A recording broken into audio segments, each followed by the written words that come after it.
This is the Shanice Lewis Show, the number one podcast for plus-size women. With your host, the queen of curvy conversation, Shanice Lewis.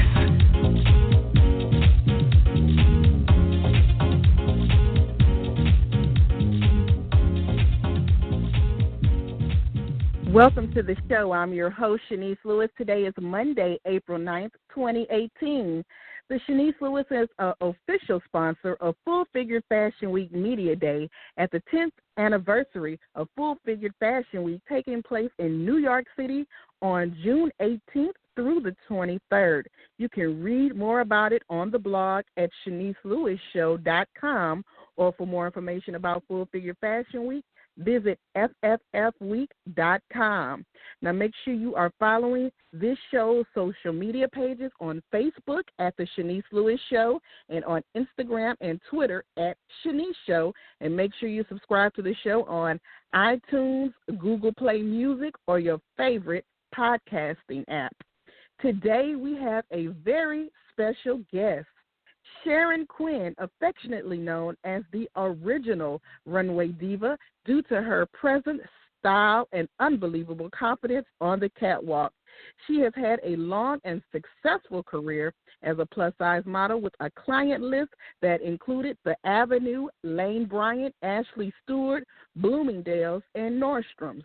She appeared on all 3 seasons of the Oxygen Network's popular Monique's Fat Chance, in which she was runner-up on the first show, owing in large part to her memorable Perfect 10 score during the lingerie segment, and she was den mother to the contestants on the second installment and casting producer and special choreographer on the 3rd season, filmed in the couture capital of Paris.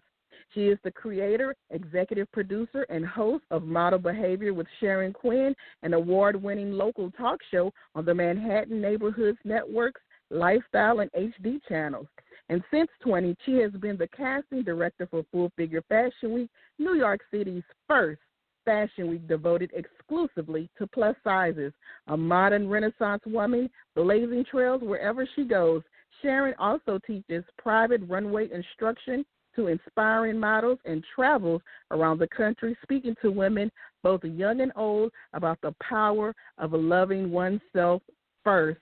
Let's welcome Sharon Quinn to the show. Hi, Sharon. Hey, Shanice. Hi, everybody. Thank you for having me. Thank you so much. Thank you so much for joining. So let's start at the beginning. Tell us how you got your start in plus-size modeling. Oh, wow. The beginning. That's a long way back. Well, I should say I officially started, it's been like 30 years, probably longer. I started locally, like most people do, with a group in the 80s. It was a local group in Brooklyn called Maria's Big Beauties. A woman named Maria DeCastro, may she rest in peace, created this group. And that's how I got started. She took us to we did a fashion show in Barbados that was sponsored by TWA Airlines. And this was so long ago that we actually did a fashion show on the plane while we were in flight. And that's how it all started for me. Now, what sizes? Go ahead. No, you go ahead. I'm sorry. What sizes models were in demand in the 80s with the plus sizes? Back in the 80s, now Maria's Big Beauties was sort of like what Full Figure Fashion Week is now. She had a wide range of sizes, and she had a lot of larger girls back then too. The super BBWs, they call them now, or the extended sizes. Mm-hmm. But back then, if you were with an agency, you were like 8, 10, 12, 14. And if you were 8 and the 10 and the 12, they would, a lot of them had fat suits or padding that they wore under the clothes to make them look bigger, but their faces were still thin. So you've been in the industry for 30 years. A current trend right now is promoting diversity in the industry with using more models of color and using more sizes. Do you think things have improved over the last decade or so, or do you think it's still the same? Improved as far as the size range? diversity in general. Yeah. Oh, absolutely. It's definitely gotten better because back then, like it's locally, just like now, locally, you see a lot of the larger sizes doing local things, but you don't really see them on the main. You didn't see them on the mainstream back then. If you were 16, 18, that was pretty big. Now, Right. with it almost runs the gamut. There's a whole lot more women of color, but there's also a lot more diversity in sizing. There are a lot more people seeing people that look more like them in fashion. Mhm. Now, we keep mentioning how you've had a long career in modeling, but you have not stopped modeling. I saw that you just revived your modeling career by shooting the 2017 and 2018 collections of Marla Ginsburg collection. Tell us about that. The Marla Wynn collection on HSN. I had stopped for a very long time. When I was casting at the beginning for Full Figure Fashion Week, I modeled in the very first show in 2009, and then after that, I just didn't really want to do it anymore. It wasn't fun for me. The game had changed a whole lot. I was getting older. My parents were getting older, and I had to take some time off. So I hadn't done it for a long time. And Marla and Maddie actually had to talk me into it. And then once I started doing it, things it just sort of came back sort of naturally. But I had taken a very long time off. I was calling myself. Are you currently modeling on HSN? Well, I got a text. I'm not doing live modeling. You'll see the photographs from the shoot that I did. And I got a text last night. They were airing it last night. So nice. it's running regular. So it's kind of cool after so many years to see myself still doing it and not having any hair. That is an amazing thing for me. Right. Now, how do you think social media has changed the game for the plus-size modeling industry? Because even when I started, social media wasn't in. This has just been popping maybe the last 10 or 15 years. So how do you think social media has changed everything? Well, it changed what it absolutely has done is changed the way how the business is run and how you get in now. Social media has opened up another door that wasn't previously there before. I'm not the biggest social media person. I know that I have to be, so I'm on it. Because I'm old school, I'm not really sure if that often, if likes translate into dollars. So I'm still watching to see, because that, for me, would be the thing that would truly show you that it was a positive thing to do if it translates into dollars. But I don't think that it does. And if it does for very, very few.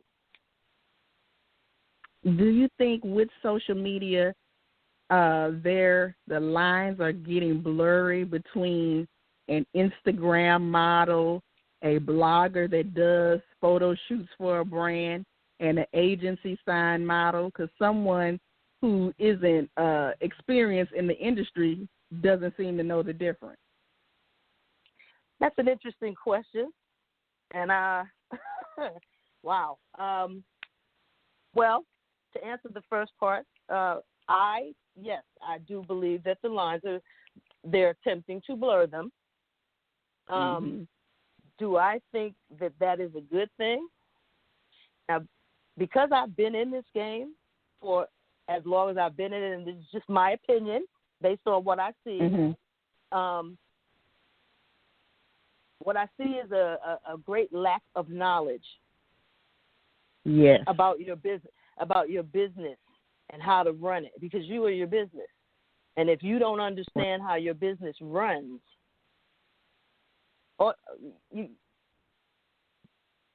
that's going to greatly affect how much work you do, or even more so, how long you'll stay in the game unless you start learning your industry. What I see is when I cast is I see girls who have, you have lots of followers on Instagram and you get a little comfortable, but you don't know how to submit for different castings. So I see a lot of stuff come across my desk that I'm just like, well, what am I supposed to do with this? And that tells me you don't know enough about your business to submit a proper photo. And I think sometimes social media sets people up for failure because they might get a lot of likes on a picture, but it's really not a good picture on industry standards. But you'll find that out when you turn that in and you don't get the job. Right. Or maybe you won't. But if you're going to be smart about it, anytime you get a no, and you're going to get a lot of no's in this business, you should be re-examining what you submitted. Was this my best picture? Could I have done better? You got to be rechecking and trying to see what you did wrong and adjusting. But most of these models today are not doing that. They don't see the work that needs to be done in order to be now successful. You're the casting director for Full Figure Fashion Week. Would you consider Full Figure Fashion Week a body positive event? Because the body positive crew is always advocating for bigger models. So do you think Full Figure Fashion Week is more body positive or a mainstream fashion event that just happens to cater to plus size? Set me up. Full Figure no, Fashion I'm not. Week is a bit. Yes, you are. You're trying to set me up. Full Figure Fashion Week is a business, period. The producer knows what her vision is. She knows who her clientele is, and she caters to that clientele both on the stage and off it. She has. There are a lot of things that go into putting on the show. It's not as easy as just throwing people on the runway. That's not what we're about. This is a serious event, and it celebrates diversity and all of that just by the people that come and celebrate along with us. Right. So it's I don't think she labels her event with all those labels. It's a business. It's an event. No. It's a business. That's what it is. So what do you look for when selecting models for the show? Well, when we go on the road, of course, I'm looking for a great walk. Or if you have a great look and the walk is not as good, but it's not quite there, I might still consider you if I think I can get you where I need you to be in the couple of hours that that one day that I have you. So I'm looking for a walk first and foremost. If you can't walk, I can't use you. I'm looking for a look. Doesn't have to be, classically beautiful. I'm looking for a look. Something that's going to, you could be striking, you could be different, you could be all sorts of things, but there has to be something to make me look at you. I'm looking at your grooming. Mm-hmm. I'm looking at what you got on your feet. Because this is where most people lose out. They come with the wrong shoes. That shows me that you don't follow instructions. You didn't look to find out what you were supposed to have to be prepared. And that goes back to being old school and having to do all the work. The website had everything you needed. So if you went to the website to download your application, why would you not read the FAQs so you could come there and be ready? You don't want to get there and get 86 because you got the wrong shoe on. Now, does having the wrong shoes sometimes mean too tall? Like, do they try and come and walk in stilettos and are wobbly sometimes? No, I give you specific shoes that I want you to come in so you can deliver the best runway walk. But I specifically don't ask for stilettos, platform shoes, clunky boots, period. There's a nice little list of things that you should not wear. And it also tells you what you should wear. Most people lose out on their auditions because they don't read that. And if you're serious, this is a serious show. If you're serious about what you're doing, why wouldn't you make sure you know all the rules? Now, have you ever passed up a great model for a bad attitude? Send you home if you got a bad attitude when you get here. We run a very it's a very, and you'll see when you're here, it's real easy. Mm-hmm. We like it like that. We don't cater to divas, none of that stuff. We make everything clear. We make you comfortable. All you got to do is get there and do your job. Now, when you're auditioning, how important is skin? Because I went to a runway show. It wasn't plus size, but I was sitting on the first row, and this model walked down the runway, and her skin was awful. And then the makeup was clumped up on top of it. And that was really a distraction where I couldn't even concentrate on the outfit she had on. So how close do you look at skin in the auditions? Oh, that's very important to me. Being a model myself, oh, yeah. Mm-hmm. Again, it goes back to doing the work. You're serious about this? Then you got to know you got to take care of your skin. You got to know that what you're doing currently is only making it worse. And I can't use you with your skin looking like that. Right. And you can see it on the runway because I can attest you do see those bumps on the runway. The whole goal is about the clothes. You don't want anything to distract from the clothing. You understand? Right. Right. Now, you currently have a wall up. I don't even remember what she was wearing. Yeah, I don't, because I was like, oh, my God, how could they let her come out looking like that? Exactly. Now, you currently have a wall up with model headshots, and you put a shot up on your social media. So what's the next step for the final cut of models that will be selected for Full Figure Fashion Week? What's the next step for them? Yeah, because you have the models on the wall, but do you make another cut? Like, do you cut that in half? Yeah. No, we cut the bulk of that. 2/3 of that is gone. We've already made our decisions. They've been notified, but we haven't made any formal announcements yet. Yeah, it's all done. Oh, okay. Well, y'all on the ball, huh? Yes, ma'am. 10 years we need to be. So those models that got selected, they know their sales, but they're keeping it a secret. Oh, they have to. Oh, got it. Now, I also saw on your social media you mentioned something about models submitting the same pictures over and over when you told them to get updated ones. Now, talk to me about that, because I know people always say that models should be testing when they're maybe signed or trying to submit for jobs, but they should be testing too for auditions. They should be testing all the time, because that's how you improve yourself when you get on set, and you know what angles. That's how you learn your angles. You know what poses work for you, what don't, what sort of faces you're making, the faces you like, the ones that you know are not going to work. This is how you keep things fresh. And what I see is I've been doing this since 2010, and we're in 2018. I shouldn't see a photo that you gave me 3 years ago. And I'm really good. So the ones that I've seen before, I remember them. And you remember the pictures out of all those people from city to city? It'll jump out to me, particularly if I was interested in you before. I'm like, oh, this looks. Did you submit this before? So what advice would you give to a model that didn't make the cut this time? Because now we know that the models have been selected and contacted. So somebody is listening to this and their feelings are hurt. What advice would you give to them? No, their feelings are not hurt. They already knew. Everybody knew. No one is finding out by listening to this broadcast. Oh, so I'm behind schedule. Yes, ma'am.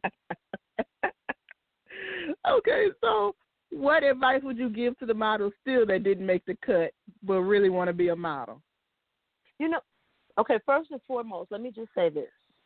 Everyone is not cut out or meant to be a model. You might want to be one, but that may not be your destiny. Mm-hmm. A laundry list of reasons why you may have not gotten selected along with your thank you letter. Now, if I was serious about this, and I'm looking at that list of stuff, so I'm going to be going through that, trying to tighten up everything in there. And I tell everyone, it's your walk and your beauty that I see at the audition that grabs my eye and makes me make a note about you. But it's the picture that I will remember when we put up the wall. I'm not going to remember most of the stuff that you did. But it's the photograph that has to stay up on the wall with everybody else's. Mm-hmm. So your photos are critical. Think some models need training, and then they could come back after they got trained and improve their walk? That could help. But let me just say, everybody is not going to get into Full Figure Fashion Week. Right. I can tell you, everybody, if you're going to do runway and you have designers pulling sizing and stuff, there's certain measurements that you got to stay within. Otherwise, what's the sense of putting you in the show if we have no clothing for you? You understand? Yeah, that makes sense. We're looking for industry standard measurements and stuff, but we expand past that. Clothing has to look a certain way on a certain body. That's what these designers are paying for when they enter the show. We want to give them the best. So in order to be the best, you got to do the work. Now, some models will go and take classes and go and do workshops, but they go to people that are uncredible with no credentials. So what do you think makes someone credible to be a model, coach, or expert in the industry? For me, what is your body of work? Mm-hmm. What have you done? What can you teach me? Because if you ain't major, why am I paying you to give me a skill set and you still learning? Right. You got to really think. You got to think about it. Are you taking this class because the person has a body of work that you admire and you admire what they do and you want to learn from them? Okay, that's one thing. Or are you taking it because it's affordable to you? Mm-hmm. So really, at the end of the day, is resume. Everybody needs to check resume, and resume always overrules Instagram followers. I would definitely say if you're going to pay someone to teach you, learn from someone who has a long track record of doing this and doing it well. Now, tell me about model behavior with Sharon Quinn. Yeah, that's my baby. That is that's my. I have a local talk show that it airs every Saturday morning at 11:30 a.m. in Manhattan only, on Spectrum, channels 56, 1996, and 1993 in HD. FiOS, channel 34, and RCN, channel 83. If you live outside of the borough of Manhattan, we upload every show right after it airs to our YouTube channel, so you can catch it immediately after it airs. Our YouTube channel is Model Behavior with Sharon Quinn. It's model as in set an example for. So can I tell you a little story? Yeah, go ahead. Okay, so I came up with this because I'm of a certain age. I'm in menopause, and I'm just a tiny smidgen of a crack box, just a little bit. Okay. So people tend to come up to me when people see me out in the street, and they want to ask me a million questions. And if I'm having a hot flash, if you see me fanning, just leave me alone. They don't want to do that.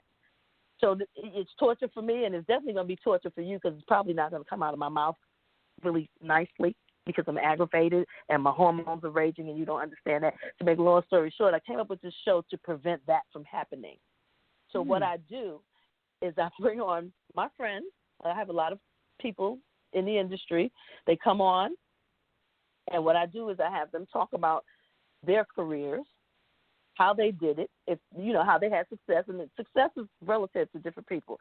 How they had success, how they got started, if they encountered some failures or some stumbles along the way, how they overcame them, and they just talk about their experience. And the premise of the show is that you learn, if you're interested in doing what they do, you learn by listening to their story.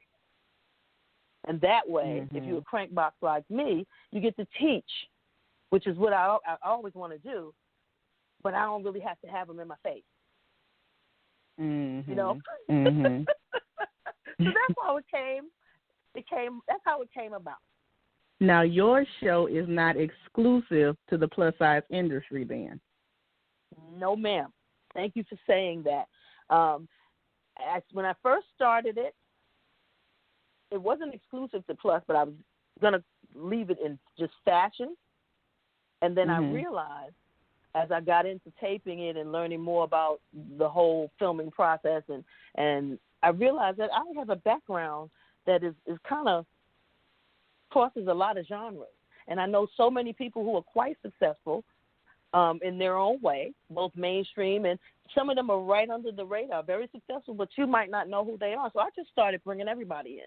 Everybody can be a role model for someone else by, the example that they lived. And that's how I started. I have people, dental hygienists come on. My friend is a vocalist, but his day job is a dental hygienist. And it's one of the best episodes you could ever watch. So I sort of try to touch everyone.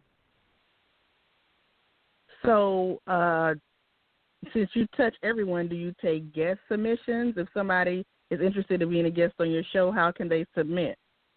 I usually will reach out to people that interest me because, I get some submissions that how do I put it? I have to want to talk to you. Okay. So some people will submit, and I can see that they're not where I need for them to be in their careers. So I kind of don't want to say that to people, but that I'm being really honest here. That I'm looking for people who can teach. That by so the careers that they have to have a certain level of success to be on your show. Yes. Now, if you're doing something, I will mention that probably at some point towards the end of the interview, but it is not about your current projects. It's about the life you've lived up to this point. Okay. Well, that's very interesting. I would love to have you on. Yeah, but I got to be in New York, right? So I got to schedule it. Well, I know I can't schedule it during Full Figure Fashion Week. I know that's a no. Yeah, probably not. But we'll work it out. Yeah, I would love that. So what is the ultimate goal for your brand? Because you do so much, we didn't even touch on everything that you do because you're also an accomplished singer as well. You have a very, very diverse brand. So what is your ultimate goal? What is my ultimate goal? Ultimate goal is to, and this is me being as honest as I can be, is to get what I have in my head out and done. I want a production company in the end, sort of like not Oprah, but along a vision like that, because I like producing. I've been doing my show since 2014, and I've had to learn all about how my show runs, how all of the equipment. I had to learn all the equipment before I could even do the show, and it's been fascinating for me. It's really been fascinating. I've learned how to be comfortable on camera. I've learned how to read on camera. So I like producing. I like talking to people and spreading their stories. So I definitely want to move in that direction. I have so many things in me that I'm struggling to get out. that I'd like to complete that I think people would be interested in as well. It's a little bit of a struggle. I don't know. You know how creative people are. Right, all over the place. Yes, ma'am. So maybe writing a book will be in your future. I've already written. Well, I'm in the process of writing 2 or 3. Like I said, I need to get it out of my head. Yes.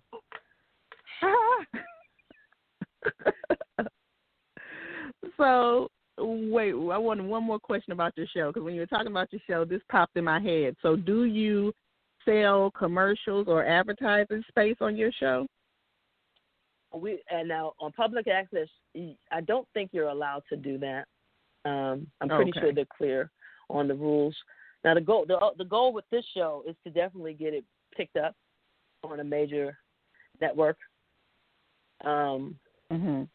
I've had some interesting turns. I've had people reach out to me that I didn't even know was watching my show, like Reggie Wells, who the makeup artist was. He worked with Oprah many years. Oh yeah. He loved the show and reached out to a mutual friend, and he came and shot 3 episodes with me. I just finished shooting. People have, and everywhere I go, people telling me that they like the show and they want to be on it, which is crazy to me because I didn't think anybody was really watching. Well, I mean, it is showing in Manhattan, so that's a very influential place. Yeah, but there's they have a lot of different shows on there, and maybe that's just me being me and low key. Mm-hmm. But I really, I'm always surprised when someone tells me that they watch it. I'm like, okay, thank you. But that's the goal. Well, that's awesome. That's awesome. So do you have anything else coming up that we need to be on the lookout for? Well, there's Full Figure Fashion Week.